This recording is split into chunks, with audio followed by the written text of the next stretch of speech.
കർണാടകത്തിൽ നിന്നും തക്കാളിയുമായി വരുന്ന പിക്കപ്പ് വാഹനം കുറുമാത്തൂർ നാണിശ്ശേരി പൂവത്തുംകുന്നിൽ അപകടത്തിൽപ്പെട്ടു. കയറ്റത്തിൽ നിന്നുപോയ വാഹനം പിന്നിലേക്ക് വന്ന വീട്ടുമുറ്റത്തേക്ക് ഇടിച്ചുകയറി മറിയുകയായിരുന്നു. ആർക്കും പരിക്കില്ല. ബുധനാഴ്ച പുലർച്ചെയാണ് അപകടം നടന്നത്.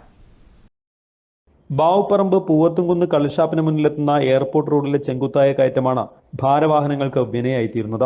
വലിയ കയറ്റമുള്ളതറിയാതെ എത്തുന്ന വാഹനങ്ങൾ കയറ്റത്തിലെ വളവിലെത്തുമ്പോൾ തന്നെ മുന്നോട്ട് പോകാനാകാതെ നിന്നു പോവുകയാണ്.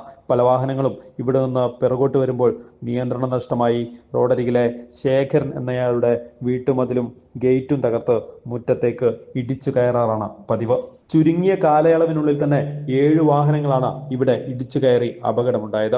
കൂടാതെ റോഡരികിലേക്ക് മറിഞ്ഞുള്ള അപകടങ്ങളും വാഹനം റോഡിൽ കുടുങ്ങി ഗതാഗത തടസ്സങ്ങളും പതിവാണ്. ബുധനാഴ്ച പുലർച്ചെയാണ് കർണാടകയിൽ നിന്നും തക്കാളിയുമായി വന്ന ലോറി കയറ്റത്തിലെ വളവിൽ നിന്ന് നിയന്ത്രണം നഷ്ടമായി പിന്നോട്ട് വന്ന ശേഖരന്റെ വീടിനു താഴെയുള്ള വീട്ടിന് മുന്നിൽ ഓവുചാലിന് സമീപം മറിഞ്ഞത്.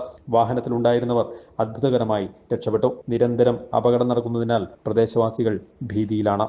News bureau, Taliparamba.